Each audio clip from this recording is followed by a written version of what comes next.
back to the Washington Outsider Report on the Coalition Radio. For those newly joining the program, my name is Irina Zuckerman, and I'm the editor-in-chief of the Washington Outsider. Today with us, we have Professor Richard Arnold. He's an associate professor of political science at Muskingum University. And he's an expert in a very niche but fascinating area which involves hate crimes and Cossacks. And we'll get to the connection between those two seemingly different areas very shortly.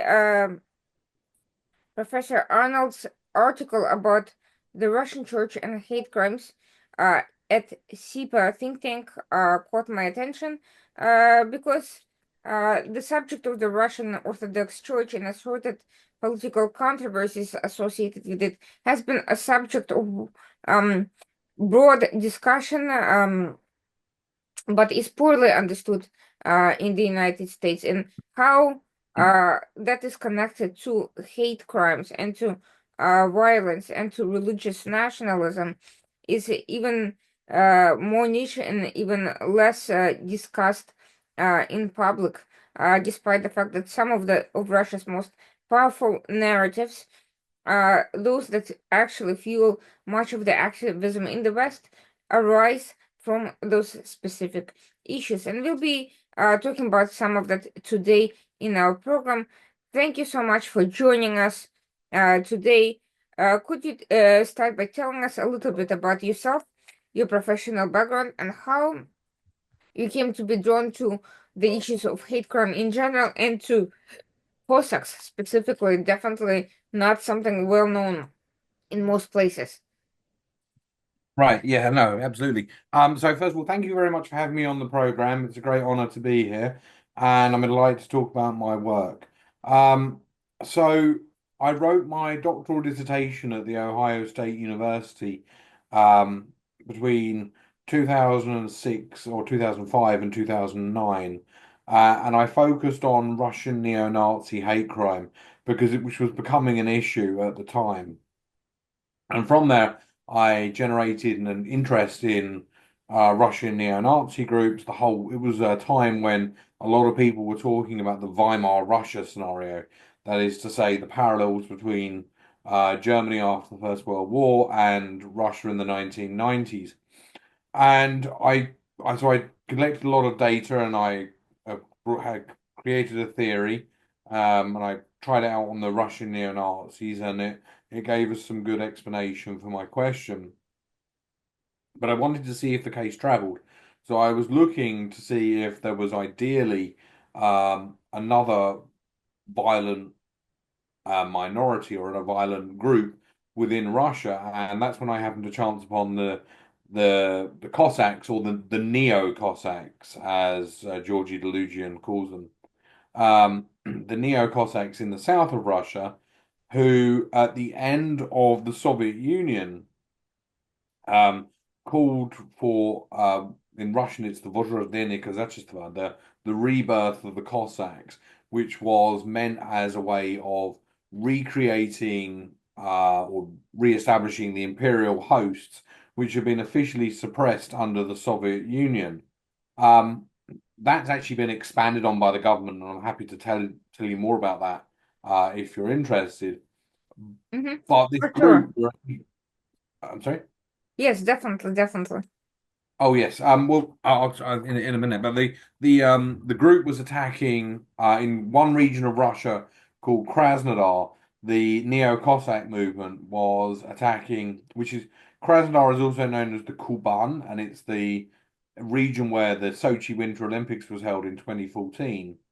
Um, but the Kuban Kazaki Vojska, the army or the host of the Krasnodar Cossacks, had a history in the 90s of attacking an ethnic minority which had settled in Krasnodar called the Ahiska Turks, and yet there were Ahiska Turks and Cossacks in neighboring regions, and they didn't seem to have the same trouble. So it became a great case for me to um, it became a great case for me to test the validity of my theory and whether it traveled to other cases, and it did.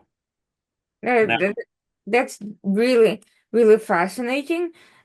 But let's start with the basics for those of in our audience who don't know even the least information about the Cossacks. Who are they? What's their cultural backgrounds? Are they Russian or are they some other ethnicity? And in the past, they were associated with anti-Semitic attacks in the former Russian Empire. Is this ultra-nationalism still true to this day? What is the historic role? okay, so well, historically, the Cossack is claimed as an archetype, a social archetype by both Russia and Ukraine, and they're looked at as being forefathers of the Ukrainian nation. In Russia, there is a debate over whether they're an ethnic group or they're a military estate, and that is to say, a subculture that expresses violent norms and loyalty to the state. Um, and it's so we need to talk about the distinction between whether they're a Soslavia or an ethnos. But historically, the Cossacks were the guardians of the frontiers of empire. Back in the 19th century, it was transportation was very expensive, and it was really hard for the Russian army to expand the empire and to staff the frontiers. So they created settler communities of um, people who wanted to go out and live there, and these became over time the Cossacks, living on the fringes of the Russian Empire. That is to say, those Cossacks who served the Tsars. And uh, and the question of ethnicity is really a complicated one because, like many military communities that exist on the fringes of empire, they intermarried with the local population Hmm. and so created new Cossacks who might not be ethnically pure in that sense. Um, but that's the history, and the Cossacks played a huge role in expanding the Russian Empire. You know, we look at the Russian Federation today, and it covers most of North Asia. It covers all of North Asia, really, and that empire was built on by Cossack entrepreneurs who wanted to do things they thought the Tsar would like, and so kept pushing the boundaries of the empire. In fact, the Cossacks actually went into Alaska and as far south as Fort Ross in California. There were Cossacks who went there and maintained themselves, and they were stable communities that subsisted off the land, practiced farming in their own particular ways, but had this very strong military ethos. Um, And so, and the degree of similarity between Cossacks of the Yaik regiment or Cossacks of the Zaporozhian Cossacks, we can, that's a matter for speculation or for historical research. But they were communities living on the boundaries of empire. And have I answered every part of your question, or was there more? Um, there was also a sort of a stereotype associated with them of being involved in some of the Oh, it's anti-Semitic attacks, pogroms, and so forth. How accurate is that, and is that still true to this day? yeah. So. In terms of anti-Semitism, so anti-Semitism was a feature of the Russian Empire in around the turn of the 20th century, and the pogroms to which you're referring that happened in Odessa were in 1895, I believe. Um, so, yes, there was a history of anti-Semitism. That has become much less pronounced in Russia today, and if you believe the propaganda websites, and take it for what it's worth, it's a Cossack website writing things about Cossacks, but they claim that there are even Jewish Cossacks these days. Um, and well, that's a matter for empirical falsification, um, but they do claim that the Cossacks are involved in much more violence against Central Asian minorities, Turkic peoples. Again, there's much less Semitism, and generally as there has been in Russia since since the fall of the Soviet Union. There's been some, but not nearly as much as there has been anti Central Asian feeling. Um, yeah. So let's talk about the Cossacks in Ukraine, since you mentioned that both countries claim their heritage. Is there a connection between the communities, and um, what was the impact of the war in Ukraine on these communities, and uh, how how are they positioning themselves? Is their role similar in Ukraine as it is in Russia, or is it something else? So thank you for the question. Yeah. So to backtrack a little bit, just to the last question, I was going to mention that Hmm. you asked me about my research, and over the course of writing my doctoral dissertation, I discovered that there were actually some connections between the Cossacks in Krasnodar and neo-Nazi groups in in Russia. And Galina Kozhevnikova, who used to be a member of the Soviet Institute, but sadly passed away a number of years ago, she once told me that Cossacks were the neo-Nazis of the Russian South. But in terms of Ukraine, so Cossack history, right? I mean, we talk about Cossack history as if it's one united entity, and really that's a little bit deceptive because there were regions where Cossack identity was stronger and regions where it was sort of imposed by the state. The birthplace of the Cossack identity, in some regards, was the lands which are now, so in some respects, being fought over, and those were the Zaporizhian Cossacks who were the first host. And the Zaporizhian Cossacks in the parts of Ukraine east of the Dnieper River and around the south of the country, so Kherson, Mykolaiv, Zaporizhia, of course, and Dnipro, um, they were believed to be runaway serfs from, or sorry, runaway slaves from the Crimean Khanate who had achieved some measure of self-organization and independence, such that they were the progenitors of the first Ukrainian state. And indeed, Ukraine, in its anthem, calls itself the Cossack nation, right? So, and in many Ukrainian high school history textbooks, there is this big role for the Cossacks as being the first Ukrainians.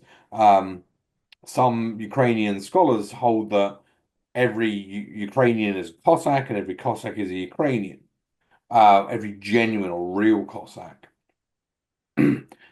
So in 16, and in fact, in 1648, the first proto-state that was founded in what is today Ukraine was called the Cossack Hetmanate and was led by a hetman who is who was um, Bogdan Khmelnytsky. So Khmelnytsky later decided to make a treaty with the Tsar in 1654 to protect himself or protect the Cossack group from Turkish attacks, and so he accepted the suzerainty of the Tsar. And it was in commemoration of the 300th anniversary of that signing of that treaty, 1954, that Nikita Khrushchev transferred Crimea to Ukraine, which because originally it had been part of Russia. So there's multiple layers to the history. Um,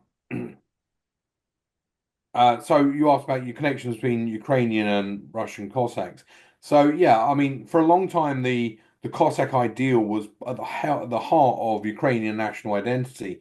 And Sergei Plokhy at Harvard writes about how a book called The History of the Rus was, from the 19th century romantic Ukrainian intellectuals who really tried to create this conception of the Ukrainian nation. They looked back and explicitly venerated the Cossack forebears. Indeed, during its brief period of independence in 1918, the Ukrainian state was led by someone who could claim descent from Cossacks of the 18th century, whose name escapes me right now, but I will, I can think of that. Koropadsky, I think. Anyway, so led by someone who could claim descent from the Cossacks at that time, was actually given the ceremonial title of Hetman as president of the Ukrainian state. Upon the fall of the Soviet Union, of course, there were Cossack revivalist movements in the Russian Federation and also in Ukraine. The Ukrainian Cossacks, or the Ukrainian SSR Cossacks, because at the time it was, of course, still a constituent entity of the Soviet Union, um, did not acknowledge Russia as the motherland, although they maintained friendly relations with the Russian, those who identified as Russian Cossacks. And for a long time, there were trips, mutual outreach between them, influence. And in part of the reason there was never, the Ukrainian government never wanted to create a united Ukrainian Cossack movement was a fear that it would be infiltrated by Russians and thus pose a security threat. So initially they were on friendly terms. I think post 2014, there was really a schism that broke up.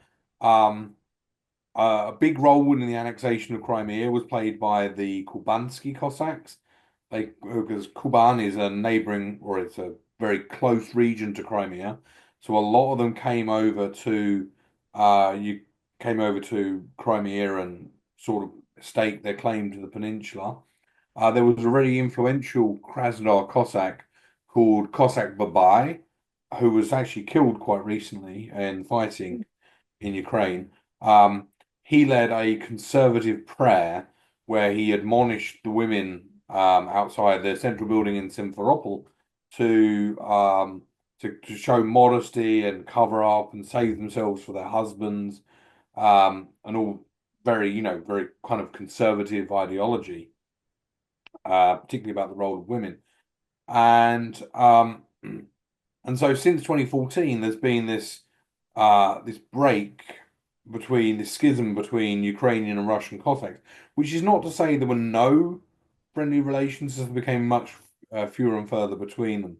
I have colleagues who are fighting in the Ukrainian military right now who claim that prior to the invasion in 2022, one of the main ways in which Russia infiltrated Ukrainian army military units was having people who identified as Cossacks join the military, because of course it's a military tradition, join the Ukrainian military, but actually betray the country when it needed them because they were liaising with Russia. That is But really fascinating.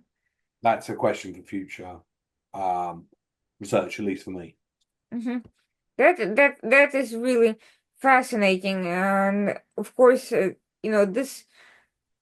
this also highlights the role of how subcultures, subcommunities, and specific issues that are largely overlooked may still play a key role in the historical events, in self-identification, in language and culture, and of course, even in turning the tide of particular military battles. I think it's an important lesson why these seemingly niche and poorly understood concepts need to be explored and researched more rather than dismissed as part of larger and more generic narratives.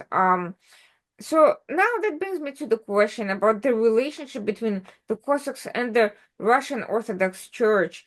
To what extent are Cossacks independent from the religious institution, and to what extent are they subservient to the current Kremlin agenda and intelligence operations, whether through church or otherwise? So yeah, thanks for the question. So earlier I mentioned that the initial revival of the Cossacks had been a semi or had been an independent attempt to renew Cossack culture and to revive the old imperial hosts. Um, that was largely the case in the 90s um, until it got commandeered by the Kremlin, and the Kremlin started creating new hosts in regions of Russia which had never had Cossack ancestry, never had any Cossack affiliation. And the rationale was, well, modernization has meant that people are removed from their ancestral lands.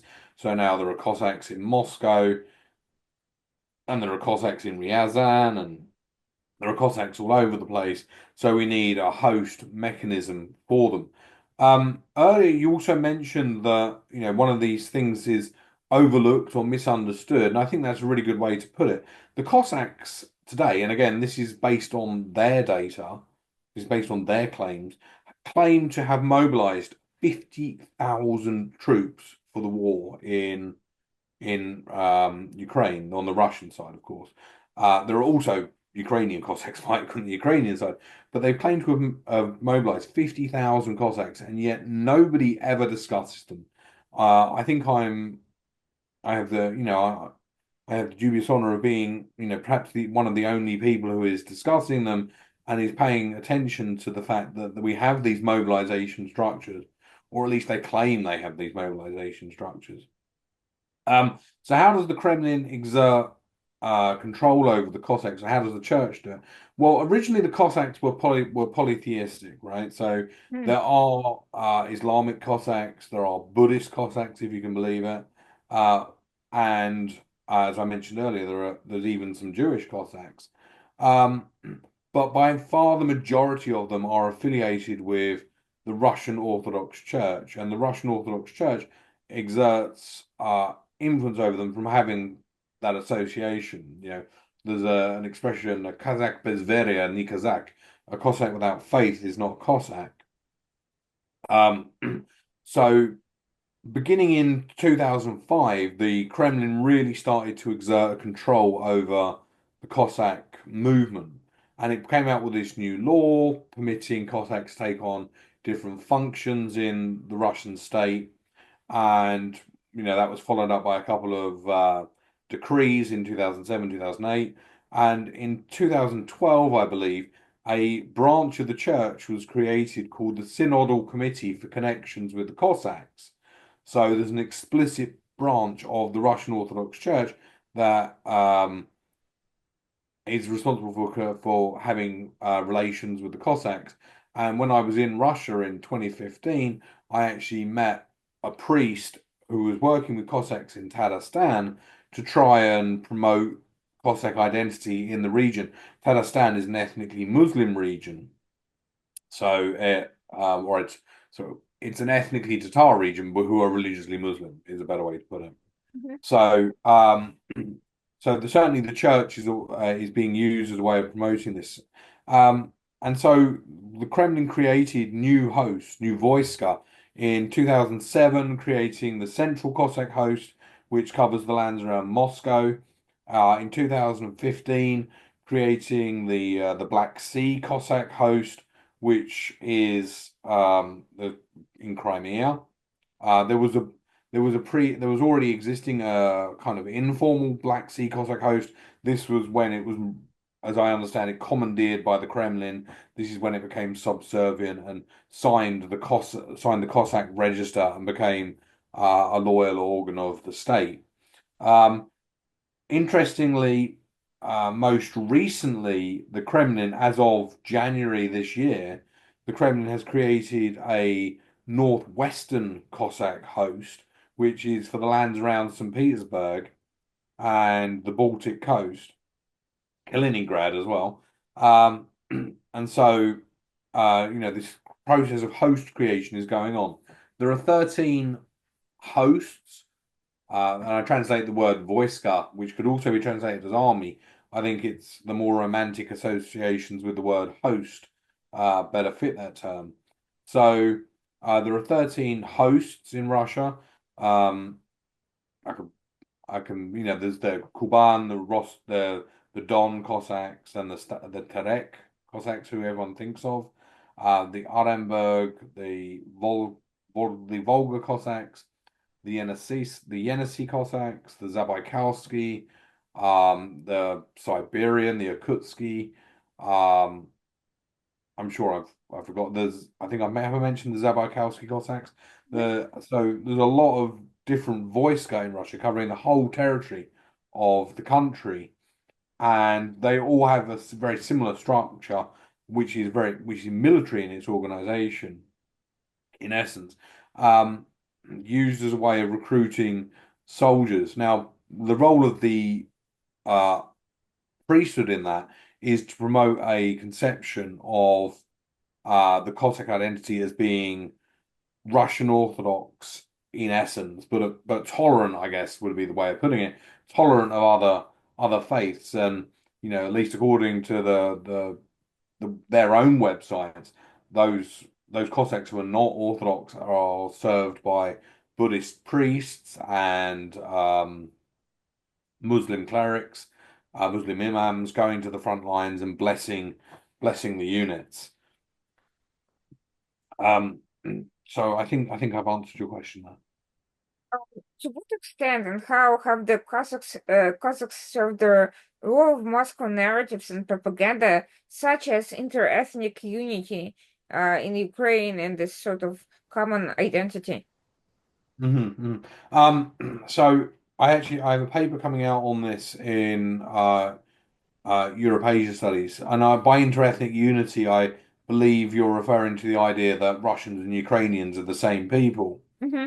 Um, yeah, it's interesting. Well, they say, look, we have we have Cossacks, Ukrainians have Cossacks, and those Cossacks who are loyal to Russia in Ukraine, and there are a few, right? Those Cossacks who are loyal to Russia in Ukraine, um, they're the real Cossacks. They're the ones who haven't forgotten or some other uh notion. They haven't forgotten or their true identity.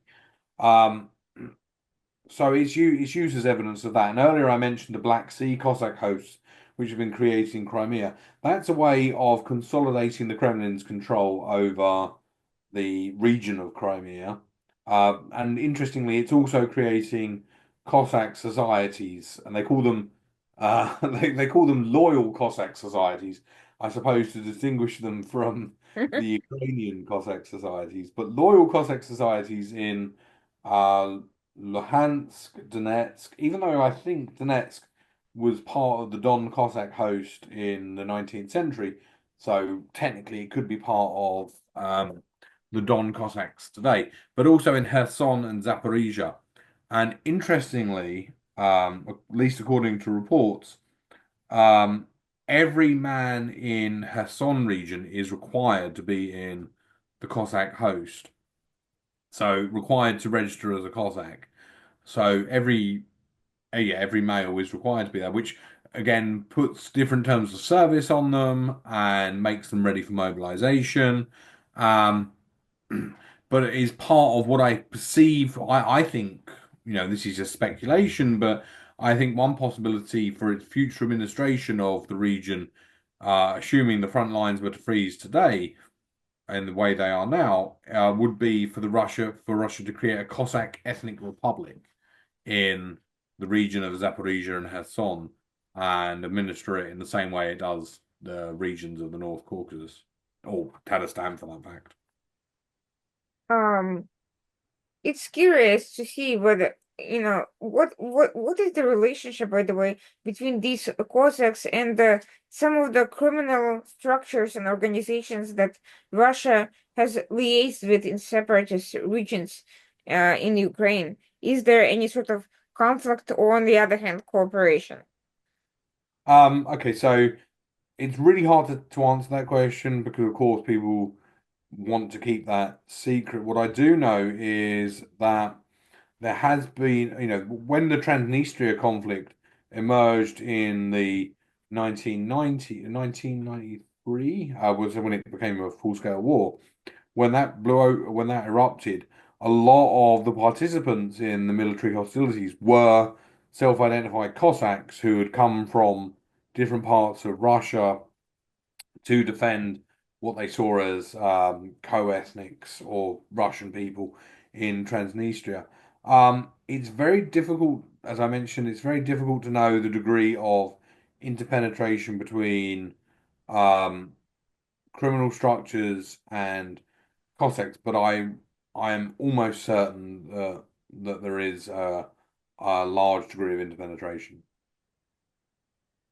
How have the Cossacks been affected by the various Russian narratives and organized campaigns? Can you expand a little bit on that question, please? Russia has been targeting assorted groups with different propaganda narratives, and they've been telling stories to recruit followers to their assorted causes.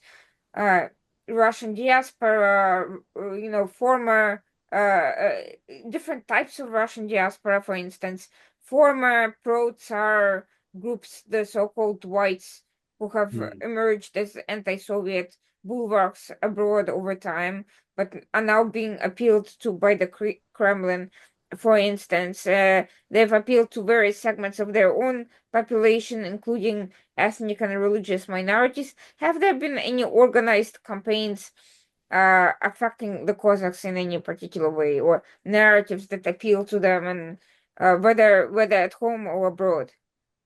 Yeah, thank you for the question. So interestingly, um, there uh, there are Cossacks in the West who, as you point out, are descendants of Cossack emigre who fled the Bolshevik Revolution. Um, the Cossacks were mostly on the sides of the whites in the Russian Civil War, and um, there was an order um, given by the Central Committee of the Bolshevik Party um, to to carry out. Well, I'm trying to remember the way it was phrased. To carry out merciless mass terror on the Don, and so subject the Cossacks to really what today we would term a genocide or ethnic cleansing. And this caused many Cossack emigre to flee, to become emigre, to flee and go into the West. Um, and a lot of them went to the USA, to Canada, to Finland, to states in Europe, France, Germany, I think also Britain as well. But I don't know. There were some Cossacks from who went to Britain, and I know that because randomly I just found out that I'm British, as you can probably tell. But I found out randomly that a former Cossack showman called Samson was buried in the church where I grew up. So he's actually buried there, and one of the parishioners was interviewed by Russian state TV randomly of all things. Um, so yeah, I mean the Russian state has reached out to some of these groups, and um, and in 2010, I believe, the leader or the regional governor of Krasnodar region came to the United States to the village of Novi Kuban or New Cuban in the state of New Jersey, and um, you know talked to the people, the Cossacks who had formerly, or the descendants of the Cossacks who had been part of the Kuban Cossack host and had preserved artifacts from Russia's imperial past. And he wanted to take the artifact back. I think he got them. He took them back to the museum in Krasnodar, and I believe they're still there today. I don't know. I haven't been to Krasnodar for a while, but yes, it's so definitely playing to these different groups, appealing to this sense of Russia as a great imperial power, and actually using Cossacks abroad as perhaps a vector of its foreign policy. And this is most apparent in the case of Finland. There was also a case in Germany, what I'll talk about in a minute, but in the case of Finland, there was recently a meeting of Cossacks to discuss in Helsinki to discuss I think serving the fatherland or something that was the name of the conference to discuss serving the fatherland. And I was contacted by a Finnish journalist who was asking me for insight into the Cossacks because again nobody else really studies them. So um but she had some interesting biographical information on some of the people who were seen as having explicit links to the Russian Orthodox Church outside of Russia. Um, again, which gets to your question of how the church is using some of these groups. In Germany, there was a case in 2022 where a member of I think it was the plot to bring back the old Germany. Um, it was had some connections to the plot by the crazies to bring back the German Reich. Um, but that person had Cossack connections. There's also a Cossack in Australia, a member of the Zabaykalski Cossacks, who, by the way, is a really interesting case of he looks Asiatic in appearance. He definitely looks Far Eastern, and is but identifies as a Cossack and as a loyal Russian citizen. His name is Simeon Boykov, and as again he claims descent from the Zabaykalski Cossacks, who presumably fled to Australia on the victory of the Reds in the Russian Civil War. Again, so this wasn't just a phenomenon of southern Russia, this was also of Siberia. But he really makes this case that Cossack is much more of a social identity than it is an ethnic identity, because, of course, he has different ethnic features. Mm. But Boykov, who goes by the Twitter handle Aussie Cossack, has been responsible for promoting pro-Russian narratives in Australia, doing some stunts like unveiling a Russian flag on a famous bridge um, and having a motor rally of Cossacks or members of his it's interesting the degree of imagination that's involved. Really creative in some respects, it's really impressive. But the creative use of some of the terms, the old Cossack term for a village is stanitsa, and he would have people loosely associating with each other, and they would call it a stanitsa, just to kind of bring back that old sense of Cossack unity. And uh, he had parades of cars of people in Boykov had parades of cars of people in his supposed stanitsa. I believe he's now in the Russian consulate. The last thing I saw was that he's now in the Russian consulate in Canberra because he's wanted on um alleged on charges of pedophilia. So um I believe, but I don't know. And of course, he would claim, I think, that that case is politically motivated and it's designed to get him out of Australian discourse. I don't know the details about that, but I believe that's what I saw.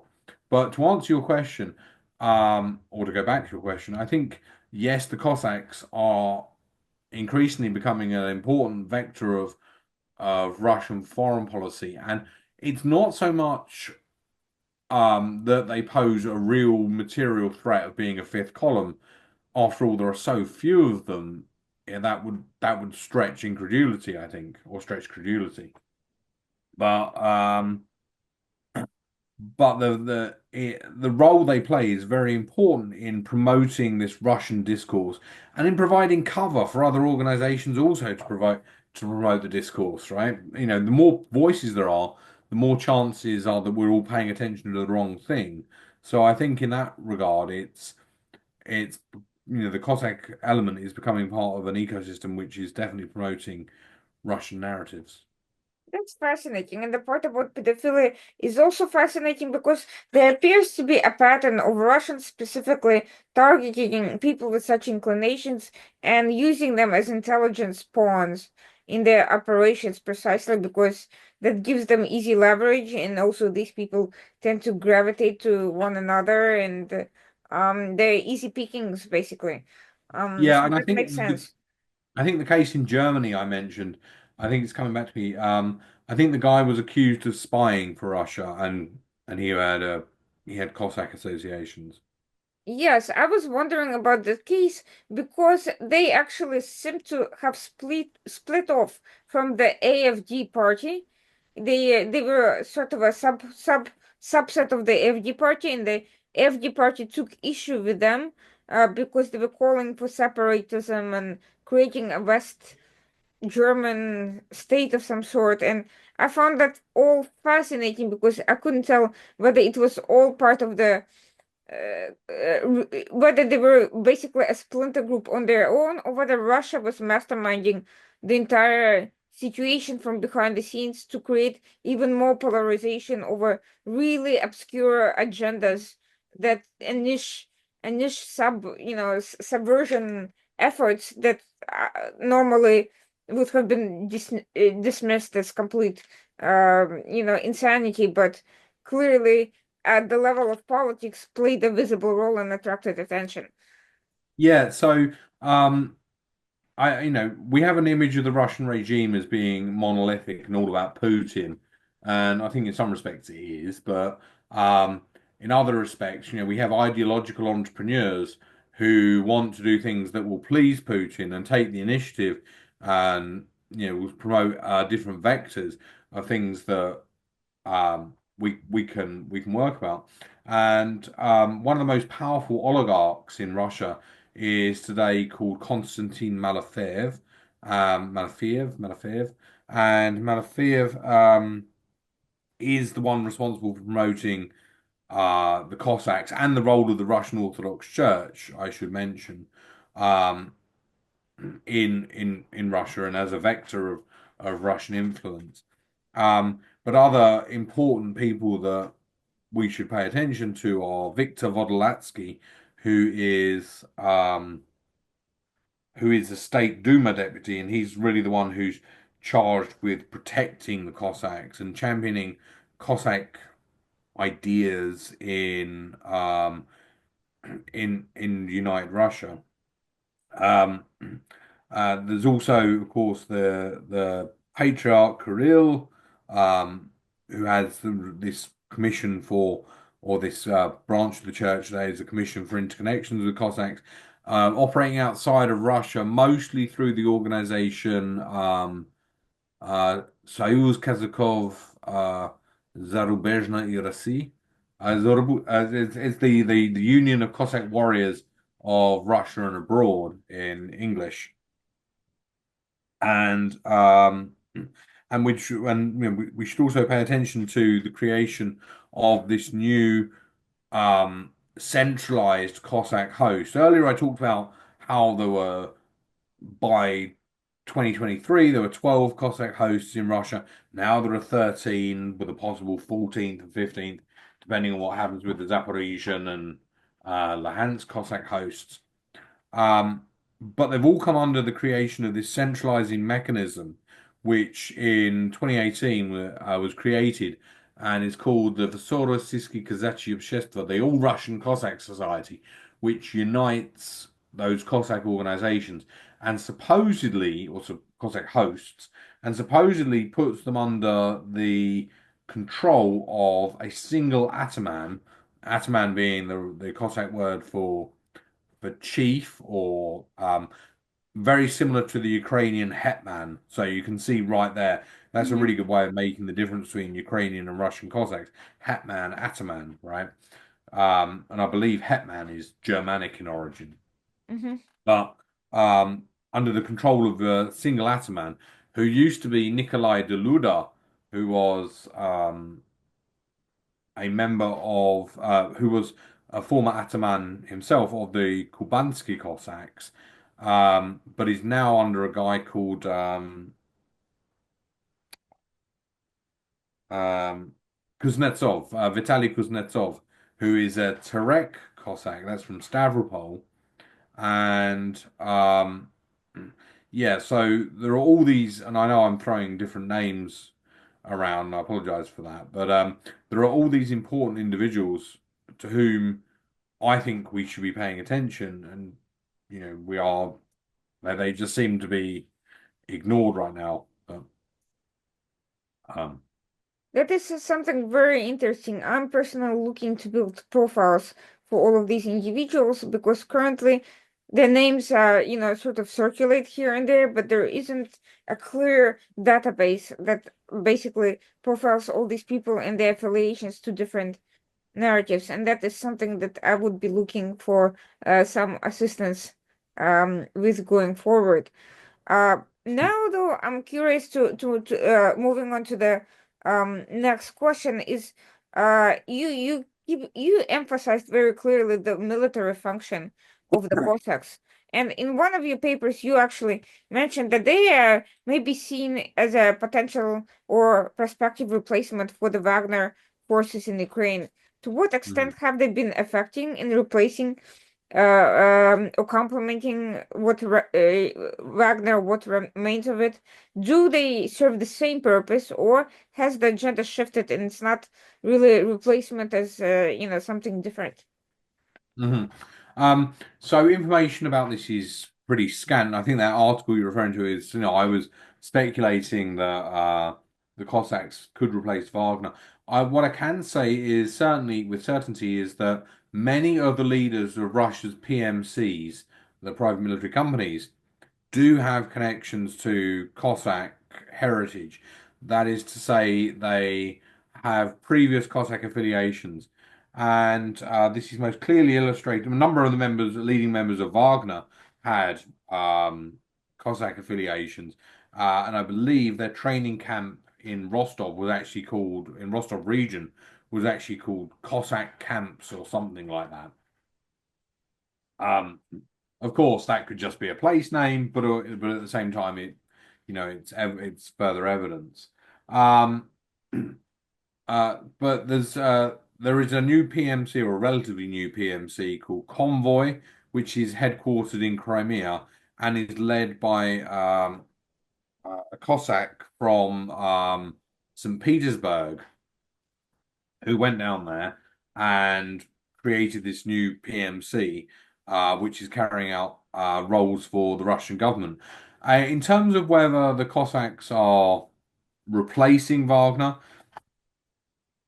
I think it's certainly possible that they're carrying out a number of the functions of Wagner. But what does seem to be true is that the Cossacks pretty much are only operating in the former Soviet Union, with the exception of Hmm. the extra regional Cossacks communities I mentioned in the West. The Cossacks only appear to be limited to military engagements in the former Soviet Union. So fighting in Abkhazia, fighting in Chechnya, fighting in the current re-invasion of Ukraine. Um, those appear to be functions that the Cossacks are very comfortable with. What they don't appear to be doing that Wagner was doing, they don't appear to be sending people to Africa, right? They're not seeking to exert influence on countries where there isn't already a Cossack presence. Is Would there be any evidence that in the future the Kremlin would look to turn Cossacks into an international militia or force? And to what extent are they distinct from, and to what extent are they integrated with the other Russian military and propaganda efforts? Are they just their own separate little operation, or is there interoperability to some extent? um so there was a bill that was passed in the Duma earlier this year in March, authorizing the Cossacks to be included in the reserve army of the Russian Federation, including giving them tanks and artillery pieces and other weapons. Um, there were also bills before regional governors. Earlier, I mentioned journalists who have contacted me. There was a guy from Radio Free Europe who was operating out of Azerbaijan, I think, who wrote to ask me questions about um, the creation of Cossack militias in Mhm. various regions of the Russian Federation and the ability of those regional governors to give them weapons. Um, Similarly, I have a piece on the Ponar's website called written with a co-author called The Paramilitarization of Russia, which catalogs some of these practices that have been going on where Cossacks have been playing large roles in the creation of, militias from regional societies and in helping or in moving people um, into the Russian military. What I can say is that the Cossacks seem to be working with the bars um, formation, which is um, the acronym BAR stands for Boyeviki Army Rezerv Strany. It's the non-official military unit, a bit like the US National Guard or the British Territorials, that is used to recruit soldiers for the war and, offers them huge signing bonuses, which by all accounts are now getting really, really substantial. There are a number of Cossack battalions in Ukraine that are also given numbers of bars units. So bars 32, bars 8, bars 3 or whatever. And some of those are given ceremonial Cossack names as well. So you have a bars Kuban, um, bars Tavrida, and Tavrida being the old Cossack name for Crimea. You have a number of these units being given. I think there's one called, I think Bars 18 is called Vorstadt, which is the old imperial name for Yekaterinburg in the Ural Mountains. So I can say that there's integration with the armed forces in that regard, that they are being supplied with weapons through the bars formations. In terms of private military companies, the guy's name, by the way, in Crimea was Konstantin Pikolov. He is the one who has created the Convoy private military company, and he is a Cossack from the St. Petersburg region. Um, there are other connections with Cossacks from other private military companies, including some of the members of Wagner, as I mentioned earlier. But it's remained an open question just how far those people are penetrated, or at least the paramilitary scene in Russia is monopolized or influenced by Cossack ideals. And that's actually or the Cossack image, excuse me. That's one of the papers I'm working on right now. So, I guess I'll let you know. Good. It's the big way. I would definitely love to read it. That brings me to the question, if they're given their military role in Ukraine, are there current atrocities or hate crimes that Cossacks are linked to, particularly in that effort? Okay, so yeah, earlier I mentioned that the I've been drawn to the Cossacks through their mistreatment of the Hiska Turk minority in Krasnodar. And that was in the 90s. But in the 90s, the Krasnodar Cossacks carried out lots of raids of Ahiska farms, including pogroms and beatings of individual Ahiska. And one of my friends, who now lives quite just happenstance happens to live quite close to me. Um, that was the reason why in 2004 the US gave the Ahiska Turk from Krasnodar, some of them, about half the population from the Krasnodar region, gave them asylum in the United States. Um, and now with the spreading of Cossack practices, and I don't want to say they're they're dispositive or they're determinative of these renewed efforts, but there are now renewed efforts in which I'm involved to get the US to reopen the visa waiver program to bring in more Hiska from outside from Russia, because there's been a huge wave of asylum seekers um, coming, because they're coming to a place, Ohio, where they have a community that's already established and can help them, support them. And I actually work as an expert witness for some of those cases. Uh, in any case, but in terms of hate crimes connected to the war, or in taking place during the war, that's a more tricky call to make. I have suspicions that the Cossacks are involved in such hate crimes. I don't have the evidence for it though. Hmm. It's just a feeling I've seen, the fog of war, and frankly um the lack of detailed reporting about goings on the front line in the Western media um is, it makes it very hard to know if they are involved in hate crimes. I would be very surprised if they weren't.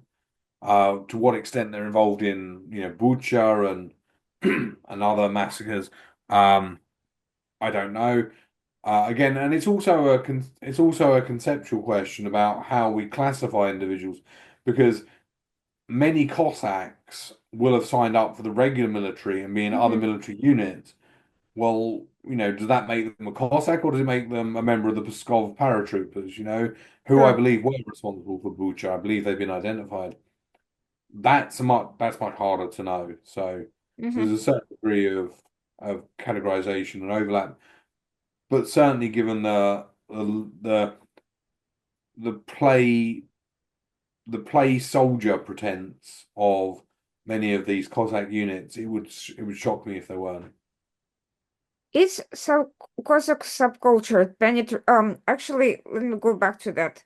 Um, Given that most people outside the former Soviet Union are not familiar with the Cossacks, who is the target audience for their influence, for their image and their use as a kind of military symbol?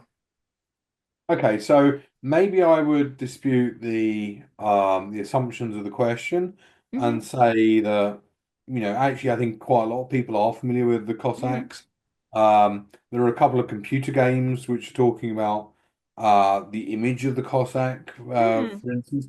The Cossacks also played a big role in European history and are famously associated with Alexander the First's invasion of France, and the image of the Cossack walking down the Champs-Élysées is, or not walking but riding down the Champs-Élysées is, of course, quite symbolic. In fact, interestingly, allegedly, the word bistro, which we associate with France, comes from the Cossacks being in Paris because they would tell the French to hurry up, which in Russian is bыстро. So, um, so that's the story. I don't know how much truth there is to it, but that's the story. So I guess that would be the first thing I would say would be to dispute um, that people aren't familiar with them. But who's the target audience? Well, I think the target audience is to promote. I think it's to promote the idea of Russia as an imperial state. Once Hmm. again, given the iconic role of the Cossacks and to spread terror into Europeans, I'm sure, Hmm. right? But given the iconic role of the Cossack as an emblem of the Russian imperial state, there can perhaps be no better messenger for what Emil Payin calls imperial nationalism in Russia these days than the Cossacks. And, um, it's an image with which I think people are familiar or at least have some degree of familiarity and really sends a message that Russia is all out for empire now. And would you say that the Cossack subculture is penetrating other targeted groups or other groups where Kremlin is trying to either assert influence or terrorize them? Is their image effective in sort of uh, spreading elsewhere? Um, yeah, I'm um that one's much more difficult to answer because of course I'm focusing on Hmm. the Cossacks rather than the other groups. Um, but it would be surprising if it weren't. Hmm. What has the role of the Russian church been in the war in Ukraine and in propagation of religious narratives and projections of hate crimes? Okay, so in Ukraine there was the Ukrainian Orthodox Church had two patriarchates, two branches. One was the Ukrainian Orthodox Church Moscow Patriarchate, and one was the Ukrainian Orthodox Church Kiev Patriarchate. Um, the the Moscow Patriarchate was largely seen as a cipher for Russian influence, a sort of way of projecting Russian influence into Ukraine, um, and in some of the Cossack groups actually operated through that. In terms of the church's connection to hate crimes, the church has, as I wrote in my article, the church has led some processions, promoted images of the Cossack as being intolerant of migrants. There's less direct and overt connection to Cossacks, but again, sorry, to hate crimes. But in promoting this very ultra conservative ideology, the church has been very much front and center of such efforts. And in particular, we can talk about this idea. The two recent developments I wrote about in the CEPA article were one, the propaganda of a child-free lifestyle. Right. So this is this, Russia, like every country in the West, every country in the world, or pretty much in the West, is experiencing a population decline, right? Because people just aren't having enough kids to replace the current population. And yes, this started earlier in Russia, but it's clearly a modern trend. And so part of what the government has been trying to do to combat this is to promote conceptions that no, having children is a really good thing. And I have three children myself, so um, so I love kids, but having children, having lots of children is a good thing, and it's really important. And they've tried to ban the propaganda of a child-free lifestyle, which says, you know, if you don't have kids, you'll have more money and you'll have the ability to do whatever you want. Um, which is certainly true, and is very attractive. But the Russian government saying no, we can't do this because we're facing a demographic decline of historic proportions. You know, what is it? By 2100, there's going to be less than 100 million Russians if current trends continue. Which, given that it's the world's largest country, is sort of mind-boggling. Um, but also they've declared and the church has played a leading role in supporting measures to ban the child-free lifestyle, or to ban promotion of the child-free lifestyle. Um, and the church has also, I believe, played a role in the moves against this Japanese phenomenon of quadrobing, where children imitate the role of animals, and they go around on all fours wearing cat masks and things, and pretending to be little kittens, or which is rather strange, but I'm sure every generation feels that way about a new trend. It's I'm not unique in that. Um, but they've really declared war on it, and they're saying, this is anti-human in its essence, or something of that nature. So we'd see a large role for the church in promoting those narratives, in promoting um, these attacks on the supposed propaganda of a child-free lifestyle and the quadrobing. Um, there's less explicit connection to hate crimes, but some of the parades where hate slogans have been mentioned, like the parade in St. Petersburg, where Russians were calling out, I think the migrants had a large Cossack presence, and were attended by, I think, by fairly high-ranking priests. So, Hmm. and In in many ways, it reminds me of the Russian marches, which took place on November 4th. Of every year, where the Russian nationalist neo-Nazi community would march with slogans against illegal immigration, illegal immigration being a euphemism for basically anyone who wasn't pearly white. Um, and um, being joined by some really, really repugnant groups and very nasty individuals. Part of what's um, fascinating about the current war and the way it's being rationalized by the Russian government is that Russia has far more neo-Nazis than Ukraine, or at least it did as of 2006. As of 2006, Russia was home to 50,000 skinheads. That was half the world's total. David Duke, the famous American racist, was invited over there to talk in a conference called The White World's Future, where they explicitly praised this idea of an area called Euro-Siberia, um, which was going to be the white homeland or something, something equally preposterous. But and so it's kind of galling in some senses, just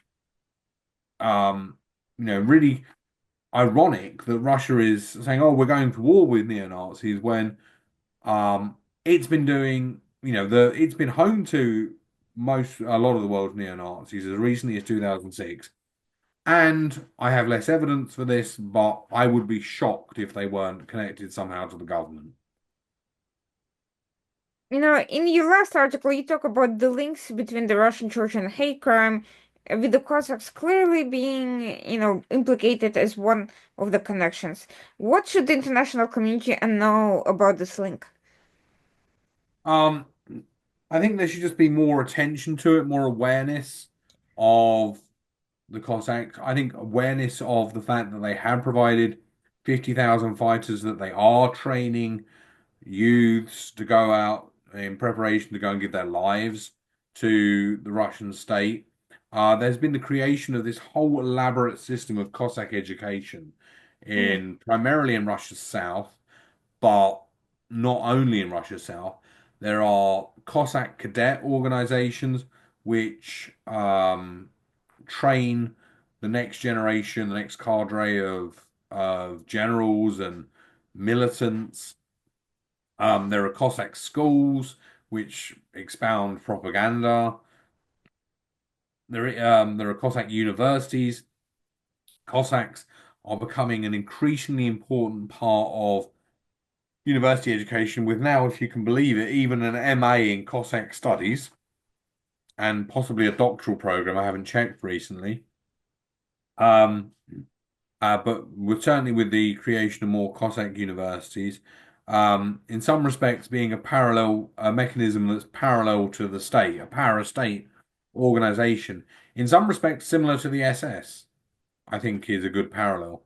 Hmm. Um, creating ideologically motivated. Oh, by the way, there are also Cossack daycares, if you can believe it. I've got no idea how a daycare becomes Cossack, um, that's that's what they have. But as I mentioned, I believe this is all with the intention of creating a group, a parastate organization, similar to the SS or the SA in Nazi Germany, which will of ideological shock troops.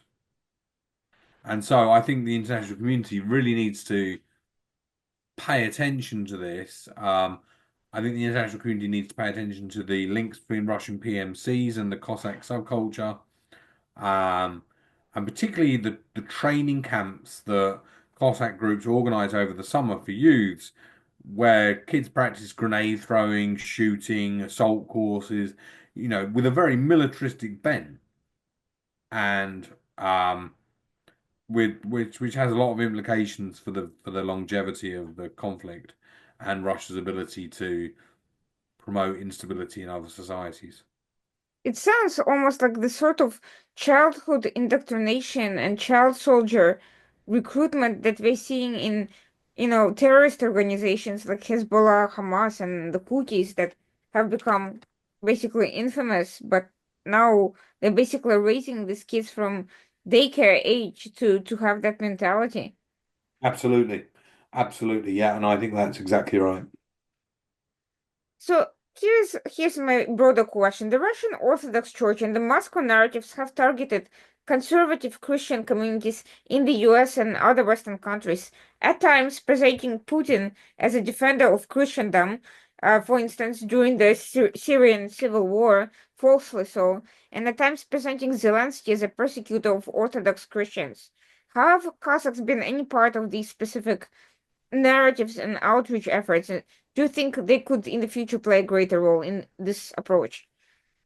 Um, so the Cossack had the Cossacks been there's the two questions there. Have the Cossacks been part of these narratives? Um, In some respects, yes, the Cossack organizations have certainly promoted propaganda uh of large families and I'm thinking particularly of the 2012 connections between the World Congress of Families in Utah and Russian conservatives. So Cossacks certainly have um a big role in promoting large families and in traditional conceptions of womanhood. You know, the woman stays at home and looks after the house and raises the kids while the man goes out to work and all that sort of stuff. Um, I'm less aware of explicit links between ideological narratives and Cossack organizations, although I'm sure they exist, and particularly in Europe, because I think definitely in Europe people are more aware of the Cossack image.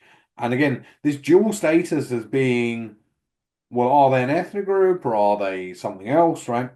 It gives at least the imprimatur of credibility um to some of the things they're promoting as, well, this is an ethnic association, right? This is Mhm. something that I think it's really badly understood. But there's enough confusion there for people to think, oh, well, the Cossacks are an ethnic group, when I don't think that's necessarily um it's not necessarily so easy to label them as such. Um, could they play a role in the future? Absolutely. I think we're going to see them playing a role in the future. One of the most recent articles I wrote actually discusses the Kremlin announcement that they're going to double the budget for the Cossacks Hmm. in it's either in the next 3 years or it's next year. It was unclear as I remember.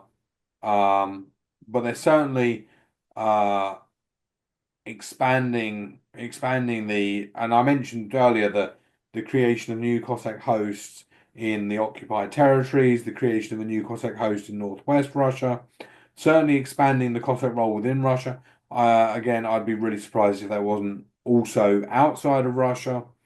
And um, I think we're going to see a lot more from the Cossacks in the future. But So that brings me back to the West. A few years ago, there was a case of Peter Debens, who was a GRU spy, alleged to have Kazakh roots. He was born in the U.S., but he said that his parents had roots to Kazakh culture, and it drew national attention because he has been linked to Russian operations in the South Caucasus during his military career. Later, he continued after being dishonorably discharged for security violations. He continued some of these contacts through diplomatic and security channels. Is there a connection between Russian religious operations in Russia, Ukraine, Armenia, and elsewhere? And why are some Cossacks and affiliate ideologues like Debens drawn to these operations despite clear evidence of political and intelligence rather than purely religious activity? um, okay, so what I can say is that Cossack organizations are one way in which the Kremlin promotes or influences societies, particularly in the former Soviet Union. So Armenia, I believe Armenia has a Cossack organization. Azerbaijan certainly does. Cossacks were fighting in Abkhazia and South Ossetia. There's a Cossack organization, the Semirechi Kazaki, the Seven Rivers Cossack organization in Kazakhstan, um, and also uh, interestingly, this is not a definitive finding, but bibliometric analysis, which is the study of what's been published, bibliometric analysis suggests that a lot of Russia's interactions with China are have feature Cossack. There's been an increasing attention on Cossacks, and we're not talking huge numbers, but the spike is quite notable since 2022. The Chinese have really started becoming very interested in the Cossacks. So, And it makes sense because they were the border communities for a long time. So, when they think of Russian, their natural image is going to be, well, all the Russians I've met, oh, look, they are these people who also claim to be Cossacks. Um, I feel like I'm getting a little far away from your question now, which was initially about Peter Debbins. This wasn't actually a case that I'd heard of before, but it makes complete sense. So I don't know why he was I don't know why he was drawn to work with the Cossacks. I expect in many respects the Cossacks are simply a vehicle. That is to say, the Hmm. real lure is money, and it just so happens that we can, if we dress it up in this Cossack uniform, which I think is quite a good metaphor actually. If we dress it up in this Cossack uniform, then it looks like something more legitimate. It becomes more um, presentable, if I can use the term. Hmm. Um, I think, almost certainly it has to be money driven. I don't think I don't think it's going to be the case that he's doing this out of ideological loyalty. He may, but I consider that to be less likely. Hmm. Do you see the Cossack subculture becoming a draw for disaffected youth that are not part of the Cossack communities, whether in Russia or in the West? Um, so when I was in Russia in 2015 in Tatarstan, the Cossacks there told me that I met in Tatarstan told me they were expressly going to help or trying to help children, who were from damaged homes, whose parents were drinking, um, that sort of thing. So that's direct evidence of, yes, the idea that these Cossacks are helping and targeting, intentionally targeting children from disaffected families. Um, do I think they'll carry on? I do think, one of the things that Russia is marked by is this incredible amount of alienation. I listened to a podcast from a guy called Mark Galliotti, and he was talking about rates of drug consumption in Russia, and this new drug, methaprone, I think it's called, or something. Um, and just how the high rates of drug consumption are really symptoms of this alienation. The Kremlin has promoted a number of youth organizations designed to give people senses of community, some of which have Cossack affiliations. So we have the Union of Cossack Youth. Um, we have UNARMIA, of course, which is not necessarily Cossack, but it's one of these organizations. But recently, they've all become wrapped up in this movement of the first, um, which is a youth organization that seems to be an umbrella structure that brings them all together and is trying to promote, the propaganda of a healthy lifestyle or whatever it is they're Hmm. trying to promote. The Cossacks seem to be involved in that effort, but again, I would need more information to be able to comment more further on that.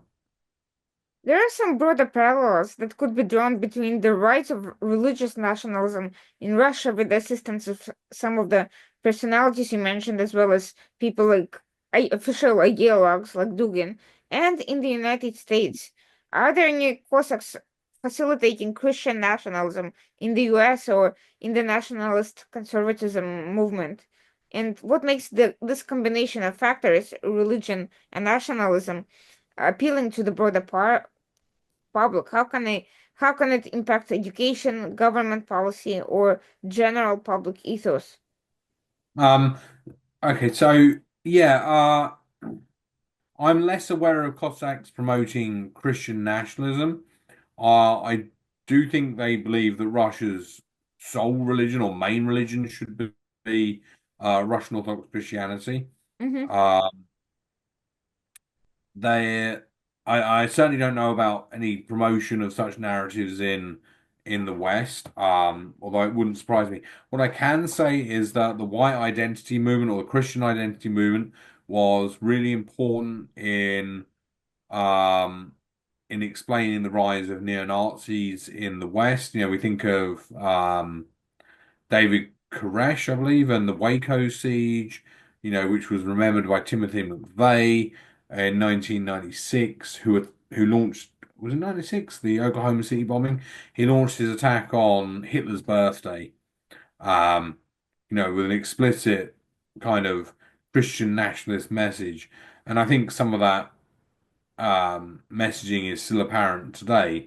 Um, uh, I'm trying to remember back to this, but I'm not aware of attempts Mm-hmm. to promote Christian nationalism per se in the case of the Cossacks. Mm-hmm. Do you see Russian propagandists and fellow travelers trying to identify the quote-unquote new Cossacks in the US? Basically, people who could play the same role with the same ethos, and who could be such targets? Um, do I see it limited from what I understand? The Russian embassies and the Russian Orthodox Church outside of Russia does reach out to communities.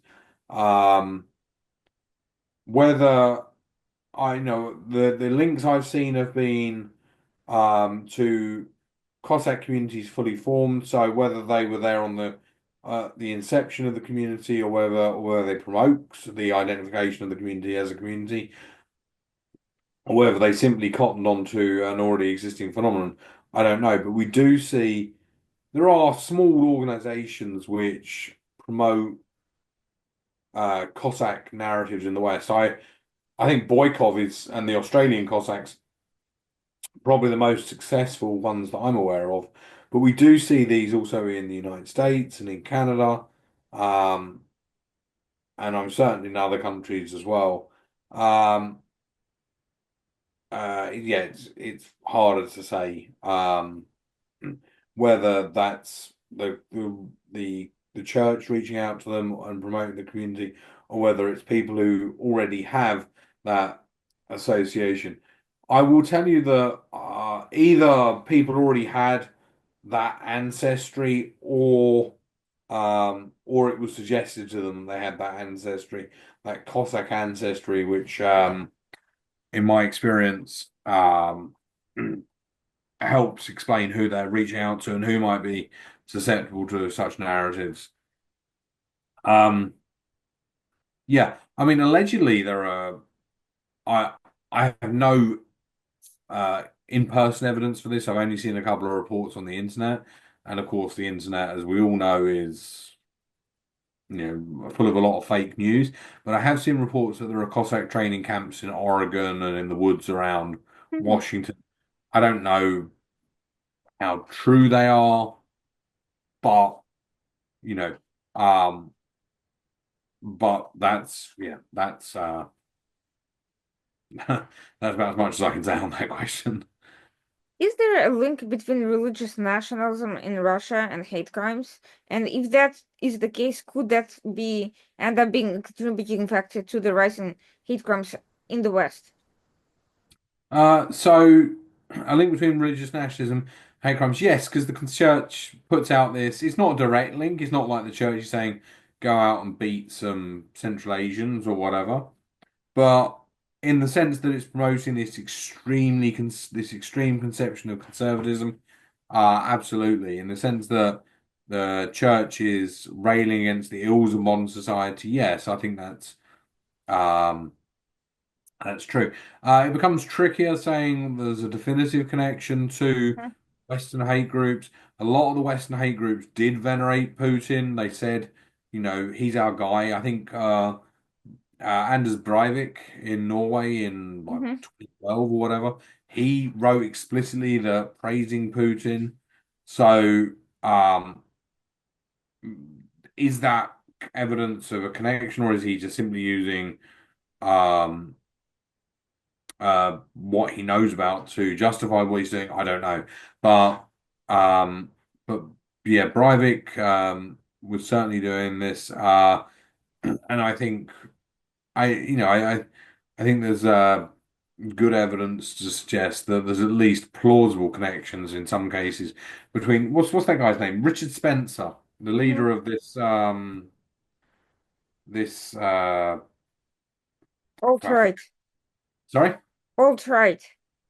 Yeah, the alt-right leader who's I forget the name of his specific organization. It was called something like I forget his name, but he had a Russian ex-wife.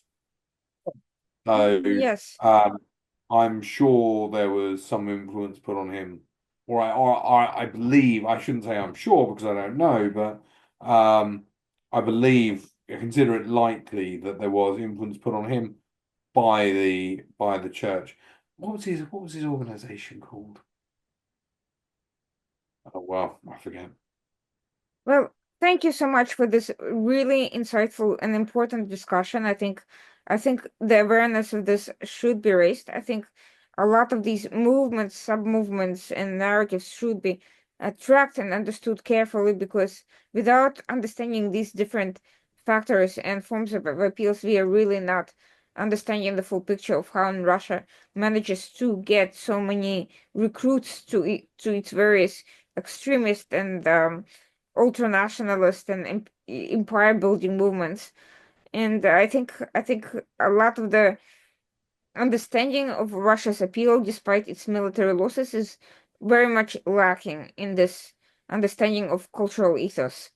That makes people, reinterpret losses into victories or parts of a grander plan, and that kind of doesn't doesn't sit well with a very rationalist Western thinking about, pragmatic interpretation of events. Um, and You're very welcome. thank you so much again. I hope you'll stay in touch. I look forward to your other papers for sure. For everyone watching this, please join us again next week. The Washington Outside the Report on Coalition Radio, Tuesday night, 9 p.m. And hope everyone has a great evening. Thank you. Thank you.